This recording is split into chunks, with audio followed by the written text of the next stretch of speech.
Bonsoir à tous, bonsoir au public de la Cité Libre. Ce soir, je vous propose la lecture d'un billet de mon ancien blog que vous pouvez retrouver dans le textuel 1. Il va être question donc des mouvements millénaristes au Moyen-Âge.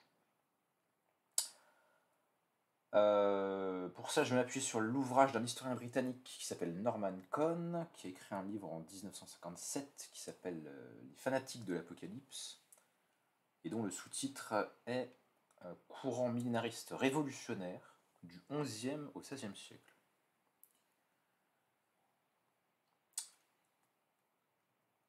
Donc je lis et puis je commenterai à certains moments un petit peu le propos de l'auteur. Hein.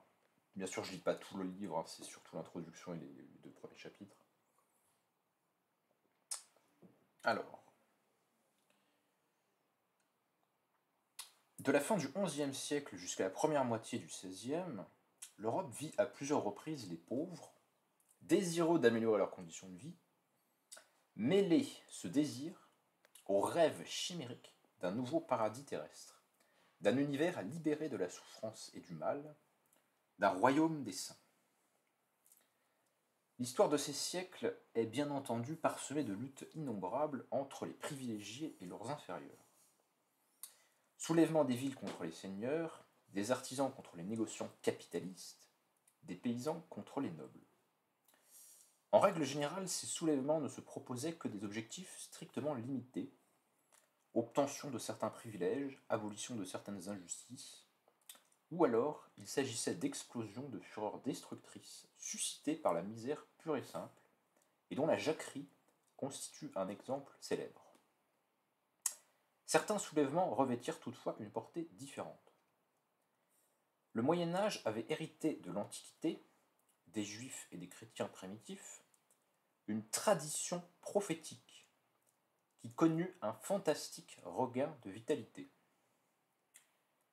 Pour parler le langage qui s'impose ici, celui des théologiens, il se constitua une eschatologie, un corps de doctrine concernant le sort ultime de l'univers, d'ordre chiliastique, dans le sens le plus large du terme, c'est-à-dire qui prédisait l'avènement d'un millénium, non pas limité à 1000 ans, mais pratiquement illimité, au cours duquel le monde serait habité par une humanité à la fois parfaitement bonne et parfaitement heureuse. Donc les millénaristes, c'est ceux qui pensent que voilà, le retour du Christ est imminent, il va y avoir une phase d'avant le jugement dernier qui sera le règne du Christ sur Terre pendant 1000 ans, voire davantage, dit le texte. Ce sont des gens qui s'attendent à ce que la fin des temps soit pas une sorte de perspective lointaine, mais une perspective immédiate qui est déjà en train de commencer et qu'on peut attester par des événements surnaturels qui sont déjà en train d'avoir lieu. C'est une vision une vision religieuse du monde, mais qui en plus d'être religieuse est immédiatiste, ou en tout cas pense que les derniers temps sont sur nous. Alors cette eschatologie, riche d'un réconfort que la doctrine officielle de l'Église médiévale s'interdisait de prodiguer, finit par exercer sur le peuple une fascination puissante et durable.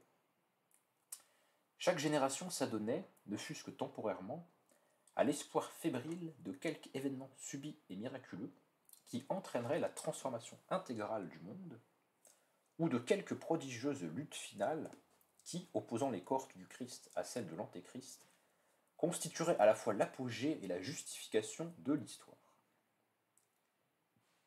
Il serait certes simpliste d'assimiler le monde de l'exaltation chiliastique à celui de l'agitation sociale. Mais il n'est pas douteux qu'à maintes reprises les masses affligées et mécontentes furent séduites par quelques prophètes millénaristes.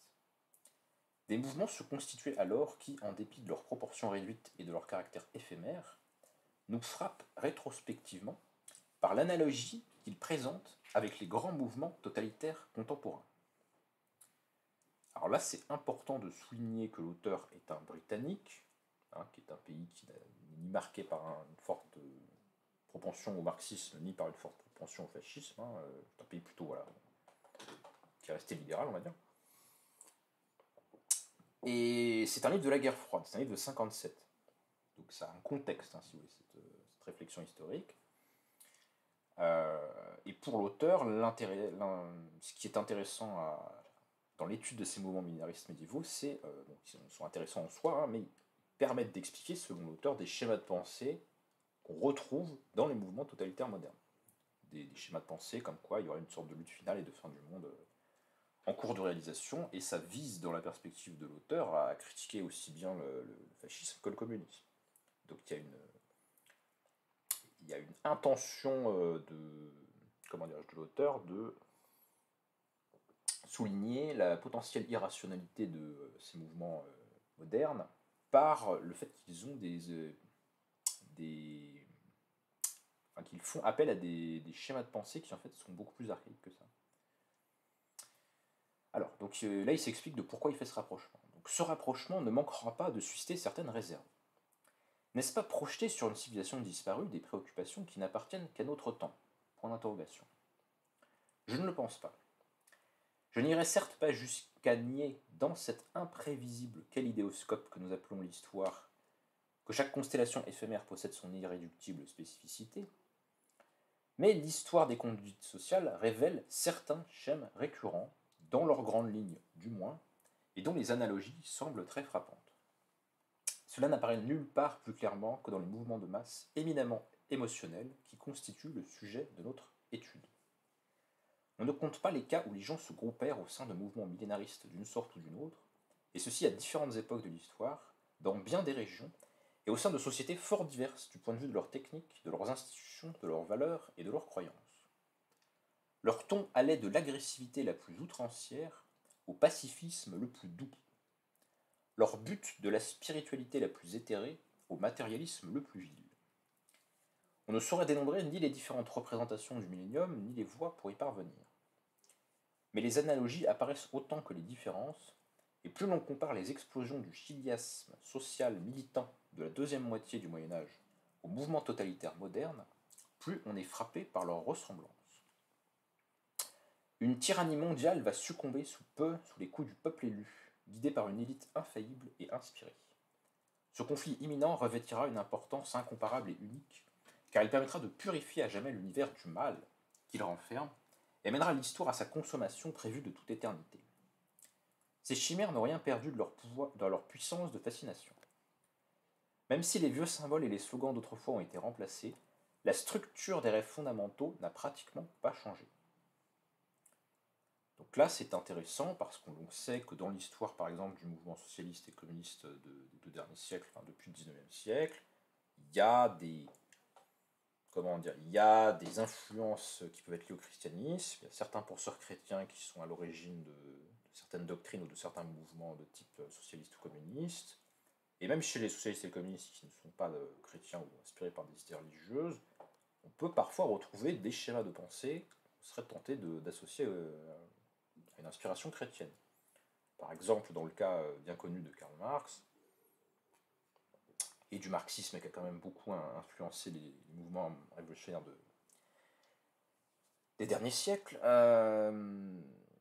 Marx est un penseur qui se revendique matérialiste et athée. Néanmoins, il a souvent été observé que certains aspects de sa compréhension du mouvement de l'histoire semblent répéter, ne fût-ce qu'inconsciemment, des schémas de fin du monde et de développement nécessaire de l'histoire vers une société parfaite et débarrassée de ses contradictions internes. Donc là, ce que j'essaie de montrer dans Mancon, c'est que ce type de pensée, finalement, trouve ses origines dans le Moyen-Âge et même dans l'Antiquité. Ou en tout cas, on peut faire des analogies avec d'autres mouvements beaucoup plus anciens. La genèse de cette eschatologie n'a jamais fait jusqu'à présent l'objet d'une étude détaillée. Les sectes les plus strictement religieuses, qui naquirent et disparurent durant cette même période, ont au contraire été amplement analysées. L'histoire des Cathares, dont la religion gnostique s'épanouit sur de vastes secteurs de l'Europe méridionale, et celle des Vaudois, que certains considèrent comme des précurseurs de la Réforme, ont suscité une littérature plus qu'abondante. On a beaucoup parlé également de ces chiliastes particulièrement ascétiques, les franciscains dits spirituels. Mais on s'est rarement interrogé sur la façon dont, pendant près de 4 siècles et demi, les doctrines apocalyptiques cristallisèrent les aspirations, les rancœurs et les angoisses sociales qu'elles dotèrent en retour d'un dynamisme nouveau. Ces différents mouvements ne peuvent être considérés, ils ne le furent pas de leur temps, comme constituant une secte hérétique unique, dotée de caractéristiques propres. Les documents attestent plutôt l'existence d'une longue tradition salutiste populaire fondée sur des croyances, pour la plupart tolérées par l'Église à une époque ou à une autre, mais qui, par l'interprétation qui en était donnée et la façon dont elle s'exprimait, mettaient en péril l'ordre social existant.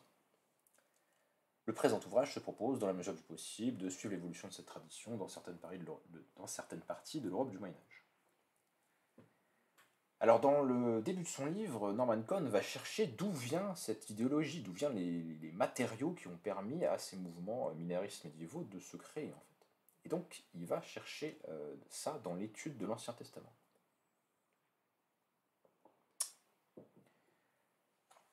Déjà, les livres prophétiques de l'Ancien Testament, dont certains remontent au 8e siècle, décrivaient une immense catastrophe cosmique, dont émergerait une Palestine qui ne serait rien de moins qu'un nouvel Éden, un paradis reconquis. Ayant négligé son Dieu, le peuple élu devait reconnaître la famine, la peste, la guerre et la captivité, Donc il a négligé Dieu, il subit la peste, la captivité, nanana, avant d'être soumis à un jugement qui, par sa sévérité, effectuerait une rupture totale avec un passé coupable. D'abord viendra le jour de Jéhovah, le jour de colère. Le soleil, la lune et les étoiles seront enveloppés de ténèbres. Les cieux se replieront comme un parchemin qu'on roule, et la terre tremblera. Alors sonnera l'heure du jugement qui verra les mécréants, c'est-à-dire les élus qui n'auront pas eu la foi dans leur Seigneur, et les païens, ennemis d'Israël, jugés et éliminés, sinon totalement anéantis. Mais ce ne sera pas tout. Certains juifs, les restes salvifiques, survivront à ces châtiments et deviendront l'instrument des desseins de Dieu. Le peuple élu sera ainsi amendé et régénéré. Jéhovah renoncera à sa vengeance et se muera en libérateur. Les justes se regrouperont en Palestine et Jéhovah viendra s'établir parmi eux. Il sera leur Seigneur et leur juge, il régnera sur Jérusalem reconquise, sur Sion devenue capitale spirituelle du monde, vers laquelle convergeront tous les peuples. Alors d'où ça vient ce charabia apocalyptique des textes juifs anciens? Donc c'est l'interprétation de l'auteur que je vais lire. Une interprétation, on va dire, non religieuse de ces mêmes textes, évidemment. Les textes apocalyptiques, destinés aux couches inférieures de la population juive, et qui représentent une forme de propagande nationaliste, frappent par leur grossièreté et leur démesure. Ceci dès le premier texte apocalyptique, la vision ou songe du chapitre vu du livre de Daniel, rédigé vers 165 avant Jésus-Christ, à une période particulièrement difficile de l'histoire juive. Après l'exil de Babylone, les Juifs de Palestine avaient joui plus de 3 siècles durant d'une sécurité et d'une paix relative sous l'égide des Perses, puis de la dynastie des Ptolémées, les souverains d'Égypte. Mais la situation changea lorsqu'au IIe siècle avant Jésus-Christ, la Palestine tomba aux mains de la dynastie gréco-romaine des Séleucides, les Juifs eux-mêmes étaient en proie à d'amères divisions. Si l'aristocratie mondaine adoptait d'enthousiasme les mœurs grecques, le peuple, lui, persévérait avec une résolution accrue dans la foi de ses pairs. On notera entre parenthèses encore un cas historique où une élite s'adonne à des coutumes étrangères parce qu'elle est sous domination étrangère et le peuple n'a pas la même culture que ses dirigeants. Lorsqu'Antioche IV Épiphane de la dynastie des Séleucides intervint en faveur du parti grécophile, allant jusqu'à interdire l'observance des rites judaïques, il se heurta à la riposte populaire. Ce fut la révolte des Maccabées. Dans le songe de Daniel, composé au moment où cette révolte faisait rage, 4 bêtes symbolisent 4 puissances mondiales successives. Les Babyloniens, la dynastie mythique des Mèdes, les Perses et les Grecs. La 4e bête, nous dit Daniel dans l'Ancien Testament, sera différente de tous les royaumes et dévorera toute la terre, la frappera et la brisera. À la chute de l'Empire, Israël, incarné par le Fils de l'homme, vint dans les nuées des cieux, et il vint jusqu'à l'Ancien des jours, et lui fut donné la seigneurie et l'honneur et le règne, et tous les peuples et les nations le servirent. Sa domination est une domination éternelle qui ne passera point. et les saints du souverain recevront le royaume et y régneront jusqu'au siècle des siècles. Aucun des prophètes n'était allé aussi loin. Pour la première fois, le royaume glorieux de l'avenir embrase, dans l'imagination d'Israël, non seulement la Palestine, mais l'ensemble de l'univers. On retrouve là l'essentiel de ce qu'il est devenir le thème central de l'eschatologie révolutionnaire. L'univers est dominé par une puissance maléfique et tyrannique, dont la capacité de destruction est infinie, puissance d'ailleurs conçue comme surhumaine et démoniaque. Sous cette dictature, les outrages se multiplient, les souffrances des victimes deviennent de plus en plus intolérables, jusqu'à ce que l'heure sonne, où les saints de Dieu seront à même de se dresser pour l'abattre. Alors les saints eux-mêmes, le peuple élu, ce peuple saint qui n'a cessé de gémir sous le joug de l'oppresseur, héritera à son tour de l'hégémonie universelle. Ce sera l'apogée de l'histoire. Le royaume des saints surpassera en gloire tous les règnes antérieurs, bien plus il n'aura pas de successeur. C'est par cette chimère que l'apocalyptique juive et ses nombreux dérivés devaient exercer une incomparable fascination sur tous les insurgés, sur tous les mécontents à venir. Et ça reste vrai jusqu'à l'époque moderne, jusqu'à des époques assez proches de nous finalement, en tout cas dans certains milieux. Alors après, il nous cite le cas de plusieurs prophètes de l'Ancien Testament qui racontent un petit peu toujours le même genre d'histoire. Voilà, il y a un Messie qui va venir, il va renverser les Romains qui dominent le peuple juif, et puis il y aura une ère de paix qui s'en suivra, ce sera la béatitude. Bon.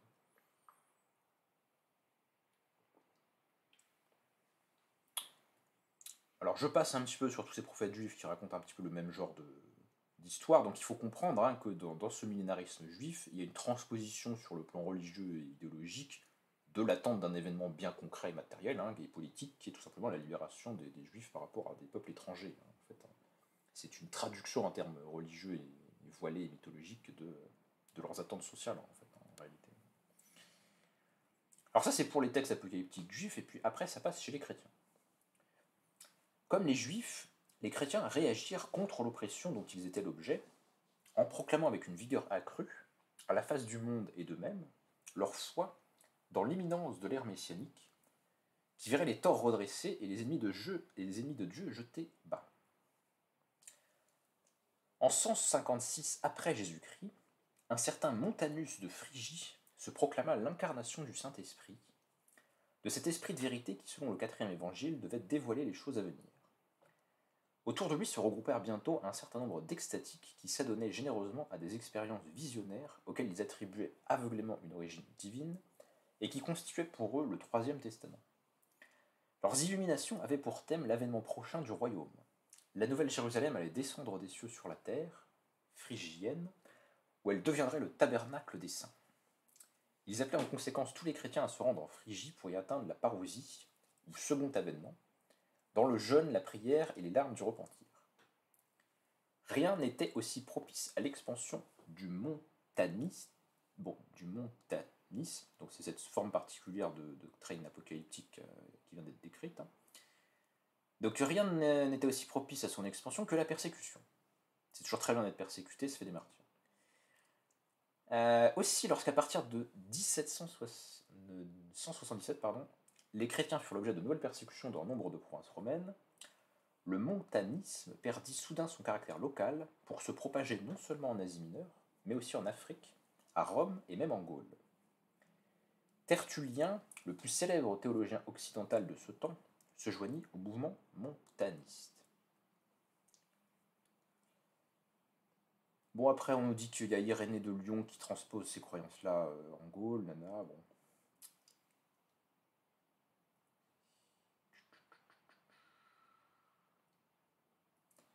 Donc, les chrétiens des premiers siècles, résumé de ce qu'on a vu, transposent les prophéties apocalyptiques juives dans leur propre mouvement pour dire que les chrétiens sont opprimés actuellement par les Romains, mais ça n'aura qu'un temps parce que la fin des temps est imminente et que Dieu va revenir sur terre pour délivrer les justes de l'oppression et inspirer et créer un royaume de Dieu sur terre pour le reste du temps avant que la création ne soit détruite. Et que ne survienne le jugement dernier. Donc ils reprennent le même genre de croyances. Et ce qui est intéressant de voir, c'est que dans toute cette phase-là du christianisme primitif, il y a des tendances millénaristes très fortes. parce que les chrétiens, socialement, historiquement, les gens en chair et en os, sont des minoritaires dans l'Empire romain qui sont persécutés. Donc ils sont persécutés, ils sont malheureux, ils attendent un espoir. Ça suscite des mouvements millénaristes. Et ce qui est intéressant du point de vue de la doctrine et du rapport entre la situation historique des gens et leur représentation du monde, c'est le renversement qui va intervenir un petit peu plus tard. Au IIIe siècle, eut lieu la première tentative visant à discréditer les doctrines chiliastiques. Donc c'est celles qui prédisent, celles qui affirment que la fin des temps est sur nous et que le millénium arrive et que Jésus arrive et que c'est la fin du monde. Origène, le plus influent peut-être des théologiens de l'Église, assure en effet que l'avènement du royaume se situera non pas dans l'espace et dans le temps, mais uniquement dans l'âme des fidèles. À une eschatologie millénariste collective, il substitue donc une eschatologie de l'âme individuelle. Et là, c'est très intéressant ce que va dire Norman Cohn en termes d'analyse historique. Ce déplacement d'intérêt répond admirablement aux besoins d'une Église désormais organisée, jouissant d'une paix pratiquement ininterrompue et d'un statut universellement admis. Lorsqu'au IVe siècle, le christianisme établit son hégémonie sur le monde méditerranéen et devient la religion officielle de l'Empire, l'Église prit de plus en plus nettement ses distances à l'égard des théories chiliastiques. L'Église catholique institutionnalisée, puissante et prospère, suivait une routine solidement établie, et ses responsables n'éprouvaient aucune envie de voir les chrétiens se cramponner à des rêves démodés et trompeurs d'un nouveau paradis terrestre. Au début du Ve siècle, saint Augustin élabora la doctrine correspondant à ces circonstances nouvelles. La cité de Dieu explique que l'Apocalypse doit être interprété comme une allégorie spirituelle. Quant au millénium, la naissance du christianisme en avait marqué l'avènement, et l'Église en était la réalisation sans faille. Cette théorie prit rapidement valeur de dogme, au point que le concile d'Éphèse, en 431, condamna la croyance au millénium comme une superstition aberrante. Donc là, c'est passionnant, parce qu'on a un renversement complet qui se produit. Très schématiquement, à l'époque où les chrétiens sont persécutés, ils sont malheureux, ils attendent un espoir, ils attendent que Jésus revienne, etc.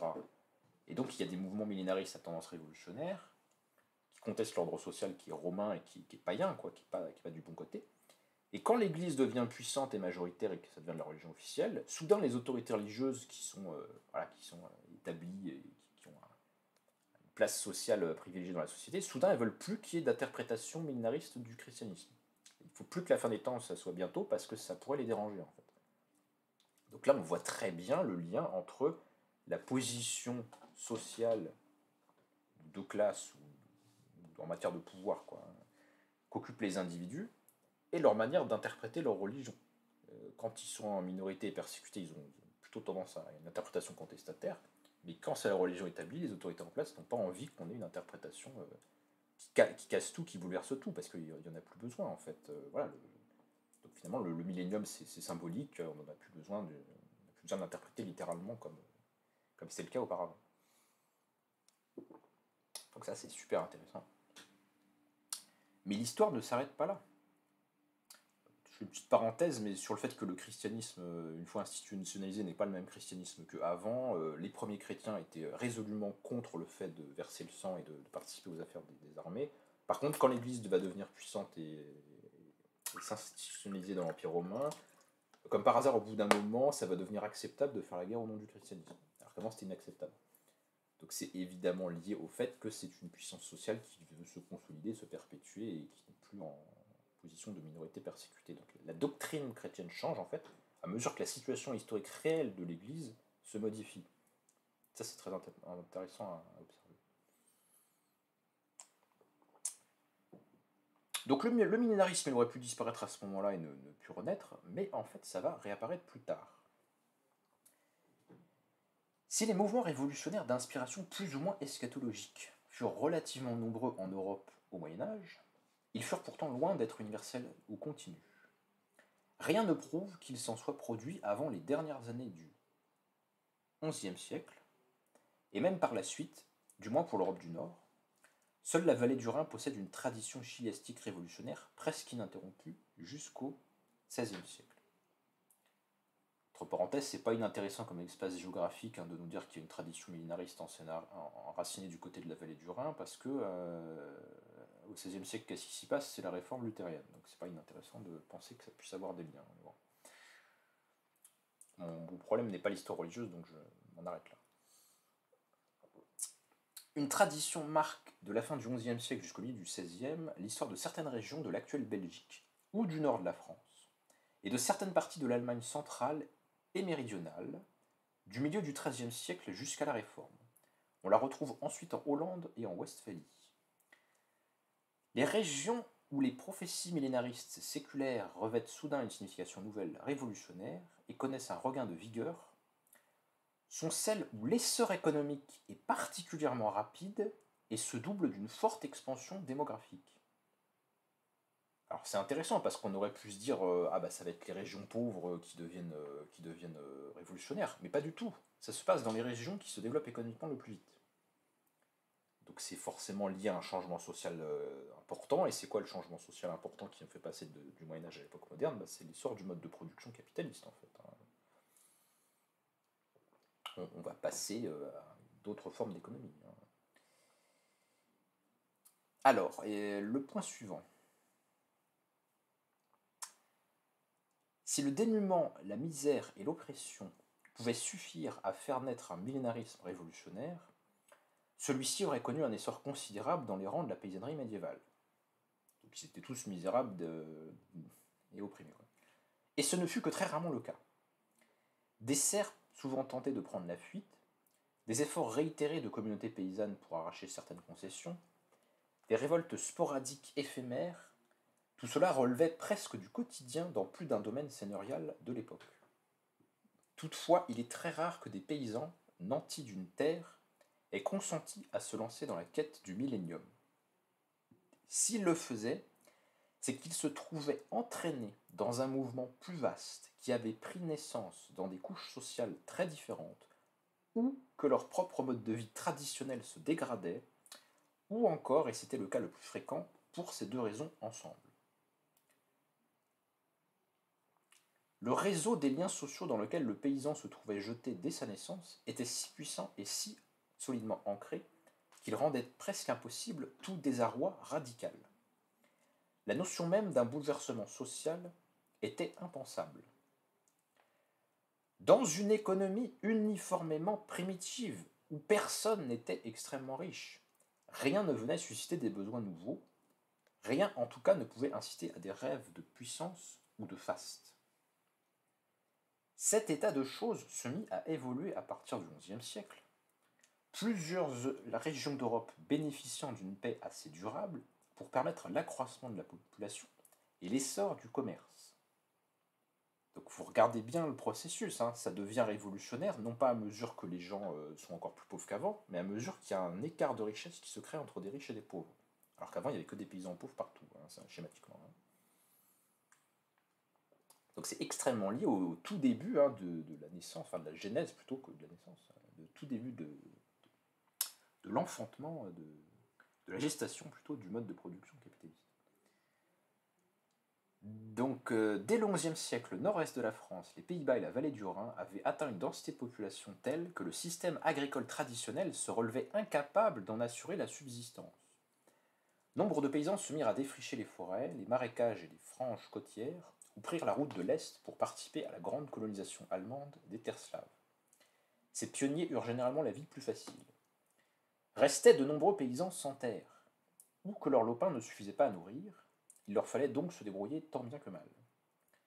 Une partie de cette population excédentaire alla grossir les rangs du prolétariat rural. Je rappelle que Norman Cohn n'est pas marxiste, et pourtant son explication a plus d'un point commun avec ce qu'un marxiste aurait pu dire. Donc, accroissement du prolétariat rural, d'autres affluèrent dans les nouveaux centres urbains et industriels, pour donner naissance à un prolétariat urbain. Donc on change de structure économique et sociale. Au XIe, XIIe et XIIIe siècle apparurent une industrie textile florissante qui ne cessa de croître jusqu'à ce que l'actuelle Belgique et le nord-est de la France fussent devenus un district manufacturier unique, la région la plus industrialisée d'une Europe qui demeurait à prédominance agricole. Au XIIe siècle, les négociants flamands trafiquaient le long du Rhin, rejoints au XIIIe siècle par ceux de la vallée du Rhin elle-même, finirent par régner sans conteste sur le commerce international de l'Europe septentrionale. Ils transitaient le tissu flamand vers des marchés nouveaux de l'Allemagne centrale et méridionale ou vers le Levant. L'industrie se concentrait dans les villes. Or, tout cerf qui cherchait asile dans une ville y recouvrait sa liberté. Donc les paysans qui fuient, ils sont libres quand ils arrivent en ville, on ne les ramène pas sous la dépendance de leur seigneur local. En outre, il était infiniment plus facile pour un pauvre, surtout au début de l'expansion économique, d'améliorer sa condition. L'horizon économique et social s'élargissant, la misère et le dénuement cessèrent d'apparaître comme le sort inéluctable du peuple. Donc là, c'est quand même extraordinaire. C'est parce que la situation des gens s'améliore qu'ils deviennent contestataires, et non pas l'inverse. Comme certaines prophéties apocalyptiques, je ne sais pas, de type maoïste, qui vous disent que plus les gens souffrent, plus ils deviennent contestataires. Pas du tout. Ou en tout cas, pas forcément. Ça peut être l'inverse. Ça peut être le fait que la situation s'améliore qui fait penser aux gens que finalement, ils ne sont pas obligés de vivre comme ils vivent. Nombreux cependant furent ceux qui se contentèrent d'acquérir de nouveaux besoins sans pouvoir les satisfaire. Le spectacle d'une munificence dont nul n'avait osé rêver quelques siècles auparavant éveillait en eux un sentiment d'amère frustration. Donc il y a un progrès économique, mais qui ne bénéficie pas également à la population, ce qui crée des frustrations. Dans toutes ces zones surpeuplées où l'urbanisation et l'industrialisation étaient fort avancées, une foule d'individus vivaient en marge de la société dans un état d'insécurité chronique. Même à ses meilleurs jours, l'industrie n'était pas en état d'absorber cet excédent de population. Les mendiants pullulaient dans la moindre bourgade. Ils erraient par bandes dans les rues ou cheminaient d'une ville à l'autre. Un grand nombre se faisaient mercenaires.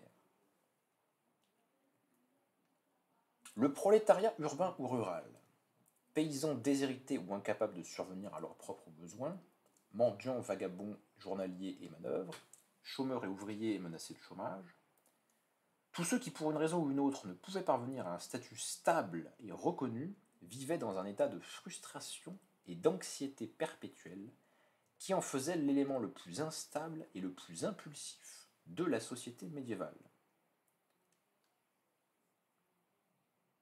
Je relis le passage, journaliers et manœuvres, chômeurs et ouvriers menacés de chômage. Donc c'est pas des paysans autonomes sur leur propre terre, ou c'est pas des paysans sous dépendance féodale qui vivent sur la terre que leur concède plus ou moins le seigneur et qui sont enracinés dans leur terre depuis toujours. C'est des couches de population qui deviennent dépendantes du marché, ou qui sont surnuméraires par rapport à ce que peut absorber la production agricole, et qui se trouvent en état d'instabilité sociale. Et bien comme par hasard, c'est dans ces milieux-là que se développent les croyances à un retour de Jésus et à la fin des temps. Étonnant. Étonnant ou pas du tout étonnant. Et alors je conclue là-dessus parce que finalement là on a tous les éléments explicatifs du processus et tous les chapitres suivants sont très largement des descriptions de tel ou tel mouvement millénariste particulier, mais là on a vraiment la racine sociologique de ces phénomènes. Alors je lis la fin. Cette population excédentaire et marginale eut toujours tendance à élire pour chef un laïc ou un moine défroqué, qui s'imposait non seulement comme saint homme, mais aussi comme prophète et sauveur, sinon comme Dieu vivant. Arguant des révélations ou des pensées inspirées qu'il prétendait tenir de Dieu, ce chef assignait à ses disciples une mission collective d'importance cosmique. La certitude de cette mission et de l'élection divine pour des tâches prodigieuses dotait ces hommes déçus et désemparés de points de repère stables et d'espoirs nouveaux. Non seulement ils trouvaient ainsi une place dans le monde, mais cette place unique et rayonnante se situait au centre des choses. Donc on vient répondre à leurs attentes de sens. Il n'y a rien de plus important pour un être humain. Ces confréries avaient conscience de constituer une élite distincte, toute ressemblance avec des mouvements révolutionnaires serait purement fortuite, ultérieure, élite distincte, supérieure au commun des mortels, sur laquelle rejaillissaient les mérites prodigieux de leur chef et leur pouvoir miraculeux. En outre, la mission qui fascinait le plus ces masses devait naturellement trouver son couronnement dans la transformation radicale de la société. Elle trouvait dans les prophéties eschatologiques, héritées d'un passé immémorial et issues du monde oublié du christianisme primitif, un mythe social parfaitement adapté à leurs besoins.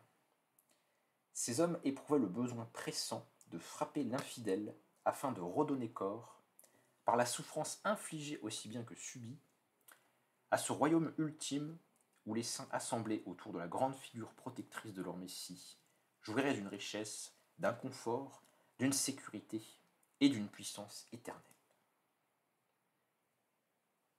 Donc c'est vraiment extrêmement intéressant parce que ça nous montre la base sociale qui constitue ces mouvements millénaristes médiévaux. Et ce sont des croyances dont on voit bien qu'elles ne se produisent pas au hasard, n'importe comment, sans cause, mais au contraire, elles se produisent à un stade de développement de l'histoire économique et sociale de l'Europe, du Moyen-Âge, qui met en crise le modèle féodal traditionnel et qui crée des couches de population urbaines et industrielles qui sont beaucoup plus dépendantes du marché, beaucoup plus dépendantes de l'incertitude que crée le marché, en fait, du fait d'être au chômage, du fait de ne pas savoir de quoi on va vivre, et qui sont plus des paysans sur leur propre terre, mais qui sont un petit peu nulle part dans la société, en fait, qui correspondent plus aux normes et à la délimitation stricte des ordres, voilà, qui régissaient le monde traditionnel. Ce monde commence déjà dès le XIIIe siècle, à entrer en crise, quoi. Alors ça va se transformer très très progressivement, puisqu'il faudra des siècles à ce qu'on passe vraiment au capitalisme moderne, mais on voit déjà les prémices du phénomène. Et on voit aussi le déterminisme qui relie d'un côté la constitution de ces nouvelles couches sociales et de l'autre côté le fait que leur frustration sociale cherche à s'exprimer. Alors à l'époque, c'est pas sous une forme révolutionnaire moderne qui comprend qu'il faudrait changer quelque chose à l'ordre économique. Ça s'exprime sous une forme, un marxiste dirait aliénée, ou voilà, sous une forme qui n'est pas rationnelle, quoi, qui est dehors de la foi et de la religion. Mais on voit bien le lien de causalité entre la constitution de ces groupes sociaux et le développement d'attentes et d'espoirs révolutionnaires. Et c'est très intéressant d'avoir cette étude sur ces mouvements millénaristes médiévaux parce qu'on voit justement les analogies dont parlait Norman Cohn, le fait que des causes similaires à des époques différentes ont produit des effets qui sont quand même relativement comparables. Donc ça nous donne aussi un élément d'explication sur certains aspects des phénomènes révolutionnaires des 19e et 20e siècles. Ça nous montre aussi que le Moyen-Âge n'est pas cette époque complètement uniforme et calme, hein, que nous vantent certains penseurs passistes ou traditionalistes. Non, non, le Moyen-Âge a aussi connu de l'agitation sociale, des crises, des révolutions, en tout cas des tentatives. Donc ça nous montre finalement voilà, les luttes des classes à travers l'histoire, qui ne sont pas un phénomène purement rattachable à l'époque moderne, qui serait déréglé en quelque façon, quoi. Ça fait vraiment le lien avec ce que j'ai déjà présenté dans des exposés antérieurs sur le populisme à Rome et les luttes de classe de la société romaine. On voit à travers les époques que, sous des formes différentes, on a des groupes sociaux qui ont des intérêts divergents ou qui ne trouvent pas leur place dans la société, et les conséquences idéologiques que ça produit.